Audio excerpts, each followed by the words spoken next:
وہ جگہ چھوڑ دو جہاں تمہارے احساس اور تمہارے الفاظ کی قدر نہ ہو، پھر چاہے وہ کسی کا گھر ہو یا کسی کا دل۔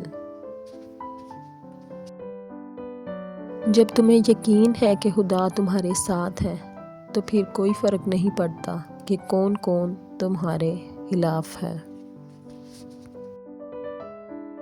مشکل وقت میں ہمیشہ دعا مانگا کرو، کیونکہ جہاں انسان کا حوصلہ ختم ہوتا ہے وہاں سے اللہ پاک کی رحمت شروع ہوتی ہے۔ اگر کوئی تم سے ناراض ہے اور اسے اس بات کا غرور ہے کہ تم اسے منا لوگے، تو اس کے غرور کو کبھی ٹوٹنے مت دینا۔ نیک لوگوں کی صحبت سے ہمیشہ بھلائی ہی ملتی ہے، کیونکہ ہوا جب پھولوں سے گزرتی ہے تو وہ بھی خوشبودار ہو جاتی ہے۔ رشتوں کو مضبوط رکھنے کے 2 راز: جب آپ غلط ہوں تو اپنی غلطی تسلیم کریں، لیکن جب آپ صحیح ہوں تو صرف خاموشی اختیار کریں۔ زندگی اس طرح بسر کرو کہ دیکھنے والے تمہارے درد کی بجائے تمہارے صبر پر رشک کریں۔ انسان کے جسم کا سب سے خوبصورت حصہ دل ہے۔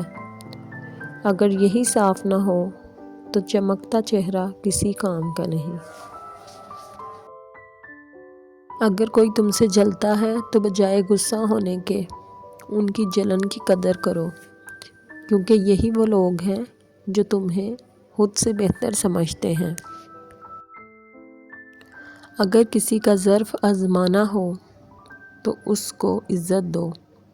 اگر اعلیٰ ظرف کا ہوا تو آپ کو زیادہ عزت دے گا، لیکن اگر کم ظرف ہوا تو خود کو اونچا جانے گا۔ عقل مند ہے وہ شخص جو انجام سوچ کر کام کرے۔ اتنے خشک نہ بنو کہ توڑ دیے جاؤ، اور اتنے نرم بھی نہ بنو کہ نچوڑ دیے جاؤ۔